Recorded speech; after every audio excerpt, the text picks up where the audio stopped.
आपण पाहतोय की नुसतं महाराष्ट्रात नाही तर संपूर्ण देशात आनंदाचं वातावरण आहे, अगदी उत्साहाचं वातावरण आहे. 50 वर्षात बंगालच्या जनतेने इतिहास घडवला. 50 वर्षांनंतर तिथला गुंडाराज संपला.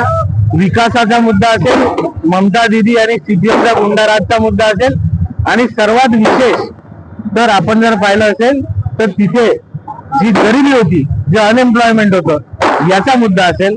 हा तिन्ही चारही मुद्द्यांना घेऊन आज तिथल्या जनतेने कौल दिला आणि ममता दीदी असेल, काँग्रेस असेल, सीपीएम असेल, यांना झालमुरीचा तिखटपणा काय असतो तो झटका दाखवून दिला आणि संपूर्ण देशाला संदेशच्या माध्यमातून गोरवा टाकायला बंगालच्या जनतेने दिला. मी हेमंता बिस्वा, आमचे शुभेंदू अधिकारी, बंगाल, आसाम, पुदुचेरी तिन्ही राज्याचे सर्व कार्यकर्ते यांचं मी अभिनंदन करतो. आज खऱ्या अर्थानं त्यांच्या परिश्रमाचा विजय आहे.